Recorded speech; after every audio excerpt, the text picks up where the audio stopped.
지난 20년간의 목회 사역을 마치고 공식적으로는 가련교회에서의 마지막 주일입니다. 돌이켜보면 지난 20년 동안 참으로 많은 일들이 우리에게 있었습니다. 그리고 지난 사역을 뒤돌아볼 때 많은 후회와 단식들이 저의 가슴을 아프게 합니다. 이렇게 목회했더라면, 이렇게 신앙생활을 했더라면 하는 아쉬움이 우리의 가슴 한구석에 남아있음을 고백하지 않을 수 없습니다. 이처럼 우리가 다 부족하고 연약한 사람들이지만 그래도 하나님은 여기까지 마지막 주일까지 우리를 인도해 주셨습니다. 그저 하나님의 은혜와 인도하심에 감사할 따름입니다. 성경 역사상 가장 어둡고 암울했던 시대는 아마 사사가 다스리던 사사시대가 아닐까 생각합니다. 사사시대에는 왕이 없었기에 사람들은 제각기 자기 마음과 소견대로 살았습니다. 인간의 고집과 방법대로 살았던 350년의 사사시대 동안 백성들은 하나님을 배방하고 우상을 숨겼으며 날이 갈수록 타락과 부패와 어둠은 더해만 갔습니다. 그러던 중 사무엘상 4장에 보면 엘리 제사장 때 블레셋과의 전투에서 참패하고 하나님의 임재를 상징하는 법궤마저 빼앗기고 맙니다. 그리고 이러한 비보를 접하고 충격을 받은 엘리 제사장은 의자에서 떨어져 목이 부러지는 바람에 적사하고 많은 참변을 당했습니다. 그리고 그로부터 20년 동안 이스라엘에는 어둠과 저주와 고통의 세월이 계속되었습니다. 그렇게 의지하던 하나님의 법궤는 강탈당했고 지도자 사사는 죽었고 블레셋 군대는 온갖 포악한 방법으로 이스라엘을 통치하며 괴롭혔습니다.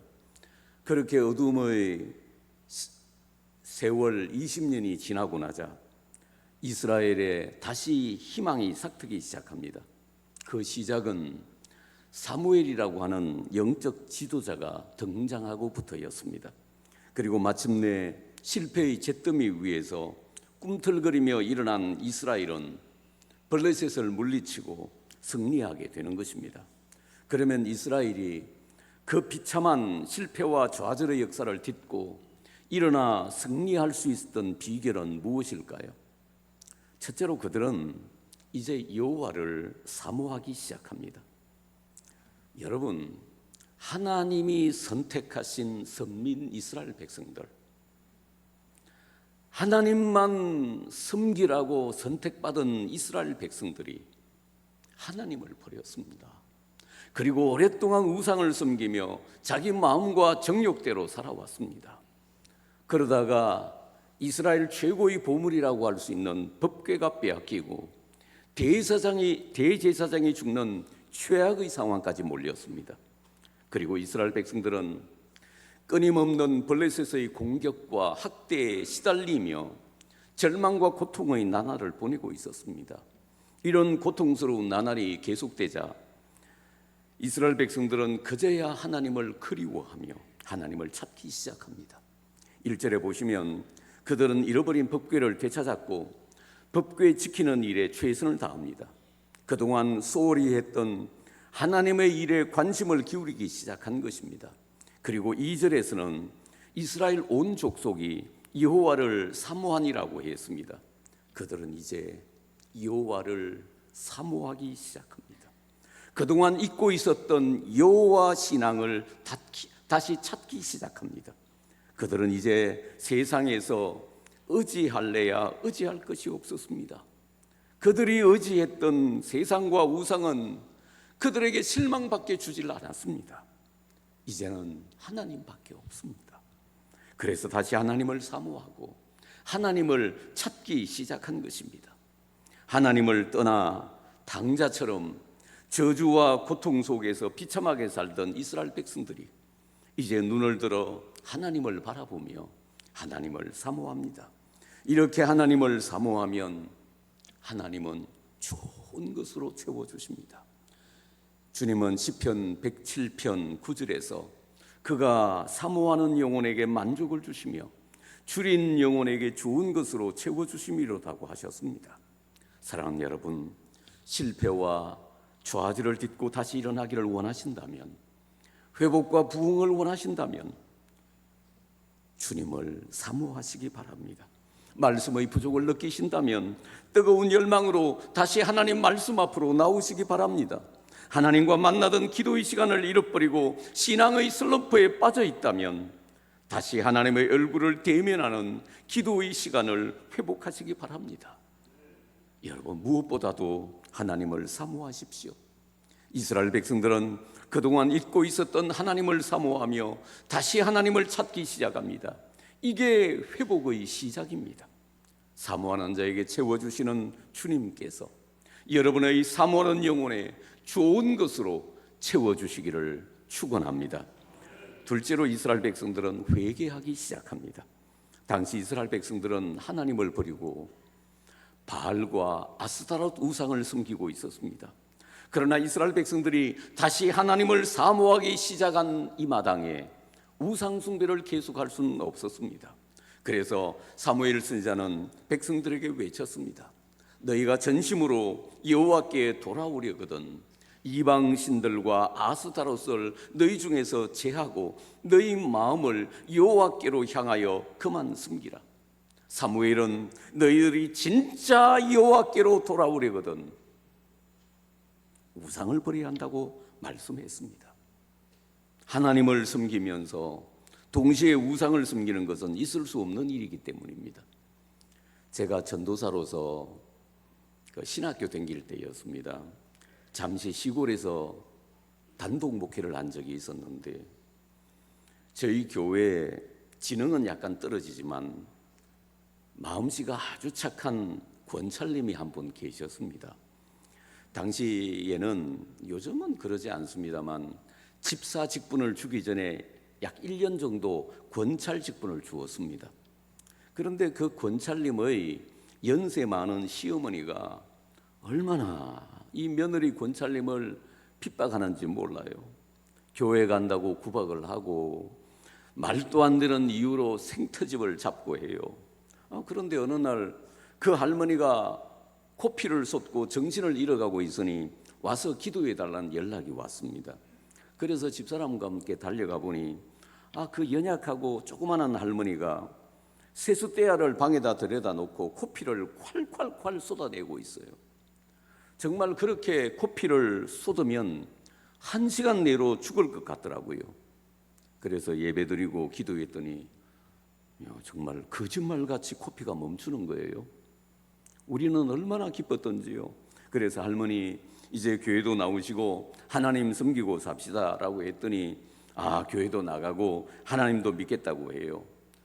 그리고 기분 좋게 교회로 돌아왔는데 몇 시간이나 지났을까요? 또 코피가 쏟아지니 와달라고 연락이 왔어요.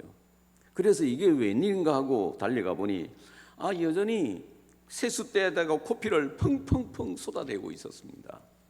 제가 권찰님에게 이게 어찌된 일이냐고 물었더니 권찰님 대답이 할머니가 우상단지를 집에 모셔놓고 섬겼는데 그 우상단지라고 해야 별 것 아닙니다. 이제 교회 나가게 됐으니까 그 우상단지 깨뜨려 버립시다 라고 했답니다. 그랬더니 할머니가 내 평생 섬겨온 우상단지를 어떻게 버리겠나, 나는 교회는 나가도 우상단지만은 버릴 수 없다고 고집을 부렸답니다. 그런데 그 말을 하자마자 코피가 다시 수돗물처럼 콸콸콸 쏟아지기 시작했다는 겁니다. 그래서 제가 할머니에게 말씀드렸습니다. 그 우상단지 치우지 않으면 할머니 코피 멈추지 않습니다. 하나님 섬기면 이제 우상은 필요 없습니다. 우상단지 깨뜨려 버리겠다고 약속하십시오. 그러면 제가 기도해 드리겠습니다. 할머니는 우상단지 버리는 것이 못내 아쉬웠지만 계속해서 코피가 쏟아지니까 어쩔 수 없었던지 잘못했다고 말하고 우상단지 깨뜨리겠다고 약속했습니다. 그리고 기도하자 신기하게도 딱 코피가 멈추었습니다. 그러나 할머니는 겁이 나서 그 우상단지 못 깨뜨리더라고요. 제가 대신 우상단지 깨뜨리고, 우상단지라고 해요. 별거 어르신들 가운데 아시는 분들이 있을지 뭐 조그마한 단지에 쌀을 담아두고 뭐 이상하게 불긋불긋한 것 이런 것 좀 뭐 있더라. 온갖 잡다한 것 우상단지 깨뜨려버리고 잡다한 것 불태워 주었습니다. 그리고 할머니는 하나님 잘 믿는 성도가 되었습니다.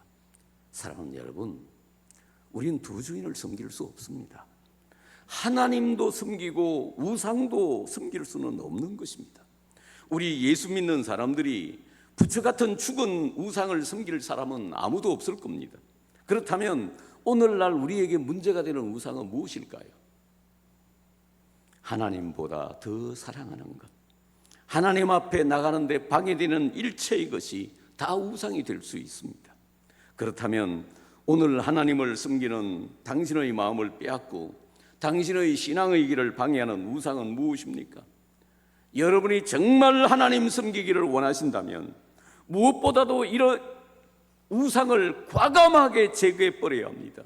본문에서 사무엘 선지자도 너희 중에 우상을 제거하고 너희 마음을 여호와께로 향하여 오직 그만 섬기라고 외치고 있습니다. 우상을 버리고 오직 하나님만 섬기는 것, 이것이 온전한 회개인 것입니다. 사무엘 선지자의 설교를 들은 이스라엘 백성들은 어떻게 반응합니까? 이에 이스라엘 자손이 바알과 아스타롯을 제하고 여호와만 섬기니라고 했습니다. 드디어 이스라엘 백성들은 우상을 버리고 진짜로 여호와 하나님만 섬기기 시작한 것입니다. 여러분과 저도 하나님 섬기는 데 방해되는 세상의 모든 우상을 제거하고 우리의 마음을 다해 오로지 하나님 한 분만을 섬기게 되시기를 축원합니다. 셋째로 이스라엘 백성들이 실패를 딛고 일어설 수 있었던 또 하나의 비결은 기도 때문이었습니다. 본문 5절 말씀을 보면 사무엘이 이르되 온 이스라엘은 미스바로 모이라 내가 너희를 위하여 여호와께 기도하리라고 하였습니다. 이제 이스라엘 백성들은 오랫동안 멈춰왔던 기도, 하나님과의 교제의 중요한 수단인 기도를 다시 드리기 시작합니다. 그래서 그들은 미스바에 모여서 거국적인 대회개 운동, 기도 운동을 펼치고 있습니다. 금식하며 여호와 앞에 죄악을 고백합니다. 그런데 그들은 기도회를 하면서 약간 이상한 행동을 하는데 물을 길어 여호와 앞에 부어드립니다. 여러분, 기도할 때 물을 길어서 여호와 앞에 쏟아붓는 것, 이 무슨 의미일까요? 물 붓듯이 내 마음과 전심을 하나님께 쏟아붓는다는 뜻입니다. 그렇습니다. 기도는 마음과 영혼을 하나님께 쏟아붓는 것입니다. 여러분은 기도할 때 물 붓듯이 여러분의 마음과 영혼을 쏟아붓고 있습니까? 미스바에서 열린 사무엘과 이스라엘 백성들의 기도가 하늘에 상달되자 이스라엘의 어두웠던 역사는 물러가고 서서히 밝은 햇살이 비추기 시작했던 것입니다. 사랑하는 여러분, 그렇다면 이제 우리도 기도해야 하지 않을까요? 우리 교회도 우리 민족도 미스바의 대회개 운동, 미스바의 기도 운동이 일어나야 하지 않을까요? 베드로전서 4장 7절에 만물의 마지막에 가까웠으니 그러므로 너희는 정신을 차리고 근신하여 기도하라고 하셨습니다. 물 붓듯이 우리의 마음과 영혼을 주님께 쏟아붓는 이런 기도가 어둡고 암울한 역사를 희망의 새벽으로 바꾸어 놓는 원동력입니다. 이제 우리는 정말 하나님 앞에 엎드려 기도해야 될 때가 되지 않았겠습니까? 지금이야말로 우리가 기도하고 부르짖을 때가 아니겠습니까? 그런데 이스라엘 자손이 이렇게 미스바에 모여서 거국적인 기도 운동을 벌이고 있을 때 예기치 않은 사태가 발생했습니다. 그것은 이스라엘이 미스바에 모여서 기도하고 있다는 소식을 듣고 비겁하게도 블레셋 군대가 기습 공격을 감행한 것입니다. 기도하러 모인 이스라엘 백성들이 칼을 들고 왔겠습니까? 활을 들고 왔겠습니까? 그들이 가지고 온 것이 있다면 요즘 말로 하면 아마 성경 찬송밖에 없을 겁니다. 백성들이 하나님께 예배드리고 기도하고 있는데 블레셋 군대가 갑자기 쳐들어온 것입니다. 7절 말씀부터 보세요. 이스라엘 자손이 미스바에 모였담을 블레셋 사람이 듣고 그 방백들이 이스라엘을 치러 올라온지라. 이스라엘 자손이 듣고 블레셋 사람을 두려워하여 사무엘에게 이르되 당신은 우리를 위하여 우리 하나님 여호와께 쉬지 말고 부르짖어 우리를 블레셋 사람의 손에서 구원하게 하소서. 사무엘이 젖 먹는 어린 양을 취하여 온전한 번제를 여호와께 드리고 이스라엘을 위하여 여호와께 부르짖으며 여호와께서 응답하셨더라. 기도하고 있는데 갑자기 블레셋 군대의 기습 공격을 받은 이스라엘 백성들은 어찌해야 할 줄을 알지 못하고 당황합니다. 너무 당황하고 두려운 백성들은 사무엘 선지자에게 쉬지 말고 좀 기도해 달라고 부탁했고, 사무엘은 온전한 번제를 드린 후에 하나님께 부르짖어 기도했습니다. 그런데 여러분, 이 기도가 말입니다, 이 기도가 하나님의 은총과 축복을 회복하는 가장 바른 길입니다. 인간적인 수단 방법이 아니라 기도가 가장 바른 길입니다. 블레셋 군대는 이렇게 생각했을 겁니다. 이스라엘 백성들은 지금 미스바에 모여서 기도하느라 정신이 없다. 이 틈에 아주 이스라엘을 박살을 내버리자.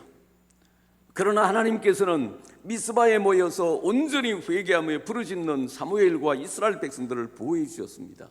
그러자 무슨 현상이 일어났습니까? 10절과 11절 말씀을 보면 사무엘이 번제를 드릴 때 블레셋 사람이 이스라엘과 싸우려고 가까이 오매 그날에 여호와께서 블레셋 사람에게 큰 우리를 발하여 그들을 어지럽게 하시니 그들이 이스라엘 앞에 패한지라. 이스라엘 사람들이 미스바에서 나가서 블레셋 사람을 따라 벳갓 아라에 이르기까지 쳤더라고 했습니다. 전능하신 하나님께서는 미스바에 모여 회개하고 기도하고 있는 자기 백성들을 보호해 주셨습니다. 비겁하고 야비한 블레셋의 기습 공격에 대해서 하나님께서는 갑자기 우르르 쾅쾅쾅 하고 큰 우레를 치게 하셔서 그들을 어지럽게 하시고, 그리고 그러자 당황하여 갈피를 잡지 못하고 우왕좌왕하는 블레셋 군대를 손쉽게 격퇴할 수 있었던 것입니다. 블레셋 군대와의 전투에서 승리한 것은 실로 오랜만의 일입니다. 수십 년 동안 블레셋의 침략과 압제로 고통받아온 이스라엘이 이 전쟁의 승리로 블레셋의 압제에서 벗어나기 시작한 것입니다. 이스라엘 백성들은 이 뜻하지 않은 승리, 하나님께 기도하다가 갑자기 치른 전쟁에서 승리하고 블레셋의 압박과 통치에서 벗어난 이날을 결코 잊을 수가 없었습니다. 그래서 12절에 사무엘이 돌을 취하여 미스바와 센 사이에 세워 이르되 여호와께서 여기까지 우리를 도우셨다고 그 이름을 에벤네셀이라고 불렀던 것입니다. 거국적인 기도회를 갖다가 갑자기 치른 전쟁에서 절대적인 하나님의 도우심으로 승리하고 난 뒤 사무엘이 한 돌을 세우고 이름하기를 도움의 돌 에벤네셀이라고 불렀습니다. 에벤네셀, 그것은 여호와께서 여기까지 우리를 도우셨다는 뜻입니다. 에벤네셀의 돌을 세우면서 사무엘과 이스라엘 백성들은 어떤 심정이었을까요? 실로 오랜만에 맛보는 승리의 감격, 블레셋의 압제에서 해방되는 감격을 만끽하면서 그들은 어떤 생각을 했을까요? 하나님의 법궤는 빼앗기고 지도자는 죽고 실패와 어둠과 절망의 세월 수십 년 만에 처음으로 맛보는 희망과 승리와 회복의 햇살은 어디에서부터 비롯된 것일까요? 그 어둡고 추웠던 이스라엘 땅에 이렇게 따뜻한 광명이 비추기 시작한 이유는 무엇일까요? 이스라엘 백성들이 하나님을 사모했기 때문일까요? 백성들이 우상을 버리고 회개했기 때문일까요? 그들의 기도가 실패를 승리로 바꾸어 놓았을까요? 물론 이스라엘 백성들이 주님을 사모하고 회개하고 열심히 기도한 것도 사실입니다. 그러나 여러분, 이보다 더 중요한 것이 있습니다. 그것은 바로 하나님의 은혜라는 것입니다. 어둠과 좌절에 빠져있던 이스라엘 백성들에게 하나님께서 은혜 베푸셨습니다. 그랬더니 이스라엘이 하나님을 사모하고 우상을 버리고 회개하며 다시 기도하기 시작합니다. 미스바 기도회 도중에 블레셋 군대의 기습 공격을 받았지만 하나님은 자기 백성들을 보호해 주셨고 기적한 승리를 안겨다 주셨던 것입니다. 그래서 이스라엘 백성들은 이 승리와 영광은 전적인 하나님의 은혜와 도우심임을 깨달았습니다. 그래서 세운 성전비의 이름을 에베네셀이라고, 하나님께서 여기까지 우리를 도우셨다고 불렀던 것입니다. 사랑하는 여러분, 우리가 마음을 열고 예수 그리스도를 구주로 영접했을 때 우리는 이렇게 간증합니다. 제가 마음문을 열고 주님을 영접했습니다. 물론 맞는 말입니다. 그러나 사도행전 16장 14절에서는 주께서 루디아의 마음을 열어주셨다고 하십니다. 우리는 내가 진리를 깨달았다고 간증합니다. 옳은 말이지만 성경은 주님께서 우리에게 깨닫게 해주셨다고 강조하십니다. 우리는 내가 주님을 사모했고, 내가 회개했고, 내가 기도했고, 내가 열심히 했다고 말합니다. 어떤 의미에서는 이것도 옳습니다. 그러나 내가 주님을 사모하고 눈물로 회개하고 마음을 다해 기도하도록 감동하시고 은혜 베푸신 분이 주님이시라는 사실을 우리는 놓치지 말아야 합니다.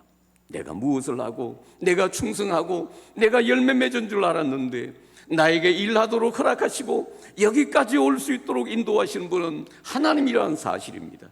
그래서 그들은 블레셋 전투의 성전비를 에벤에셀, 여호와께서 여기까지 우리를 도우셨다라고 명명했던 것입니다. 사랑하는 성도 여러분, 우리는 한 시대를 마무리하고 새로운 시대를 여는 길목에 서 있습니다. 지난날 우리에게는 성공만 있었던 것은 아닙니다. 때때로 예기치 않은 문제에 휘말려 아파하고 힘들어했던 순간도 없지 않아 있었습니다. 그러나 그럼에도 불구하고 여기까지 오도록 우리를 인도하시고 도와주신 분은 하나님이셨습니다. 저는 교회의 리더십이 교체되는 이 길목에 고울릭의 어린아이들을 가르치기 위해서 아침 일찍부터 신방하고 어린 영혼들을 섬겨주신 영유치부, 유년부, 초등부 교사들의 정성과 눈물을 잊지 못합니다. 질풍노도의 시절을 거치고 있는 중고등부 청소년들을 가르치기 위해 혼신의 힘을 기울이시는 교사들의 노고를 기억하고자 합니다. 그리고 몸으로 때우는 힘든 일을 도맡아 하면서도 실은 내색 하나 없이 주님 사랑하는 마음으로 묵묵히 섬겨주신 청년들의 열정과 수고에 감사드립니다.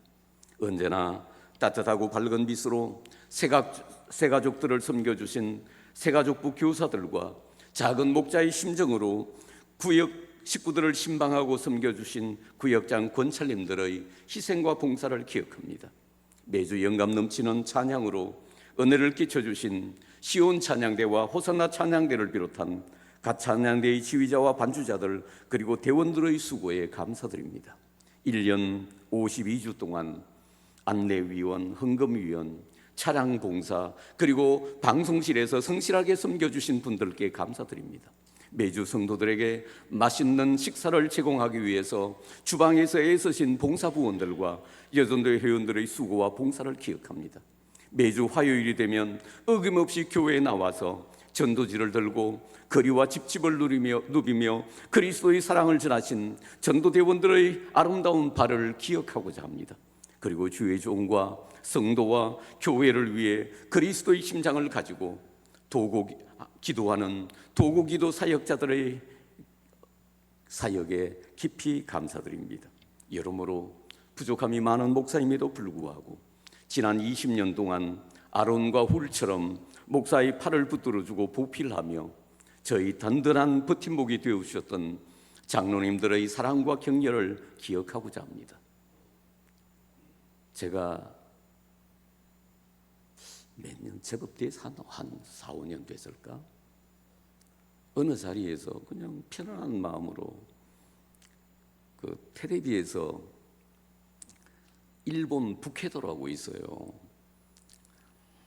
그 겨울에 그 눈이 내리고 아주 쌓여 있는 그 광경이 너무 아름답더라고요. 그래서 푼수같이 그 북해도 한번 가고 싶다고 말을 했었어요. 그런데 어느 장로님이 듣고는 그걸 기억하고 장로님들이 또 이 부족한 종과 저희 아내를 위해서 여행 다녀오라고 이렇게 또 모아주셨습니다. 성도들이 때마다 일마다 절기마다 항상 섬기고 보내주신 선물들 기억하고 있습니다. 그리고 담임 목사의 손과 발이 되어서 거칠고 힘든 일도 마다하지 않고 기쁨으로 순종하고 섬겨주신 우리 귀한 부교육자들과 직원들의 노고에 감사드립니다. 특별히 언제나 교회를 위해, 목사를 위해 눈물과 사랑으로 기도해 주신 성도님들의 정성을 잊지 못합니다. 제가 누구에게나 살갑게 대하지 못하고 말이 없고 좀 무뚝뚝한 편인데도 목사의 얼굴이 조금만 피곤해 보여도 또 누가 우리 목사님 힘들게 하지 않았나, 우리 목사님께 무슨 어려운 일이나 없나 하며 함께 아파하며 목사의 마음을 헤아리며 사랑과 위로와 격려를 주시던 성도들의 따뜻한 마음을 잊을 수 없습니다. 그리고 이름도 없이 빛도 없이 몸된 교회와 주의 종들을 섬겨주신 권사님, 집사님, 성도님들의 사랑과 정성을 기억하고자 합니다. 그리고 사랑하는 우리 교회 한 분 한 분의 기도와 사랑, 그리고 애정 어린 충고와 협력이 오늘 우리를 여기까지 오도록 도우셨습니다. 그러나 우리가 분명히 기억해야 할 것은 우리를 여기까지 오게 하신 분은 위에 계신 하나님이라는 사실입니다. 그렇습니다. 이것은 절대적인 하나님의 은혜이며 하나님의 도우심이었습니다. 그런 거로 우리 가운데 아무도 내가 이것을 했노라고 주장할 수 없는 이유는 에베네셀 되시는 하나님께서 여기까지 오도록 우리를 도와주셨기 때문입니다. 실로 오랜만에 맛보는 이스라엘의 승리와 축복은 에베네셀의 하나님께서 도우셨기에 가능할 수 있었습니다. 그러나 이스라엘의 승리는 이제 시작에 불과합니다. 이 승리와 영광은 하나님이 주신 땅에서 블레셋을 완전히 물리칠 때까지 계속되어야 할 것입니다. 이것은 한 시대가 가고 새 시대가 오는 분기점에 서 있는 우리도 마찬가지입니다. 1965년 12월 우리 교회의 설립부터 60년이 지난 오늘까지 에베네셀의 하나님께서 우리를 도와주셨습니다. 아니, 그 전부터 우리의 나면서부터 지금까지 하나님께서 우리를 도우셨습니다. 그래서 지금 우리는 이 자리에 서 있습니다. 그러나 사랑하는 여러분, 우리의 가야 할 길은 아직도 끝나지 않았습니다. 우리에게는 사무엘같이 유능한 새로운 목사님과 함께 아직도 더 가야 할 길이 있기 때문입니다. 그렇습니다. 우리의 여행은 아직 끝나지 않았습니다. 짧게는 2026년 마지막을 향해, 그리고 먼 훗날 우리의 삶의 종착역에서 영광스러운 주님 앞에 서게 될 그날을 위해 우리는 신앙의 행진을 계속해야 합니다. 그러나 우리는 믿습니다. 여기까지 오도록 도와주신 에베네셀의 하나님께서 우리의 남은 나그네 인생길에도 함께 하시고 도와주실 줄로 믿습니다. 사랑하는 성도 여러분, 지난 20년의 사역을 마무리하는 이 시점에서 지난 날을 뒤돌아볼 때 숱한 시련과 난관이 우리에게도 있었습니다. 그리고 많은 실수와 후회와 탄식이 있었습니다. 그러나 이 숱한 난관과 시련을 헤치며 여기까지 올 수 있도록 도와주신 분은 에베네셀의 하나님이셨음을 우리는 고백하지 않을 수 없습니다. 여기까지 오도록 도와주신 에베네셀의 하나님께 모든 감사와 찬송과 영광을 돌립니다. 사랑하는 성도 여러분, 고맙습니다. 감사합니다. 그리고 사랑합니다. 그리고 새로운 목사님과 함께 한 차원 더 도약하는 우리 가련교회 되시기를 기대하며 축원합니다. 여기까지 오도록 우리를 도와주시고 인도해 주신 에베네셀의 하나님께 우리 큰 박수로 하나님께 영광을 돌려드리겠습니다. 기도하시겠습니다. 사랑하는 주님, 어둠과 시련의 지난 날을 딛고 일어나 영광스러운 승리를 쟁취하는 이스라엘 백성들의 모습을 보았습니다. 그들의 주님을 사모하는 마음, 온전한 회개와 기도는 정말 이스라엘의 어두운 역사를 바꾸어 놓았습니다. 그러나 그들의 승리의 결정적인 원동력은 에베네셀의 하나님, 도우시는 하나님 때문이었습니다. 그래서 그들이 세운 성전 돌비는 에벤네셀이라고, 여호와께서 여기까지 우리를 도우셨다라고 부르고 있습니다. 주님, 우리 교회는 한 시대가 끝나고 새로운 시대를 여는 역사의 길목에 서 있습니다. 지난 20년을 돌이켜 보았을 때 성공과 영광뿐만 아니라 적지 않은 실패와 시련의 순간도 있었습니다. 그러나 그럼에도 불구하고 부족한 종을 지켜주시고 여기까지 인도하신 하나님, 그리고 새로운 사자를 보내주셔서 우리 교회의 역사를 계속 이어나가게 하신 하나님, 감사합니다. 그리고 새로운 목사님과 함께 우리 교회가 더 장성하고 하나님께 영광 돌리는 아름다운 교회 되게 하여 주시옵소서.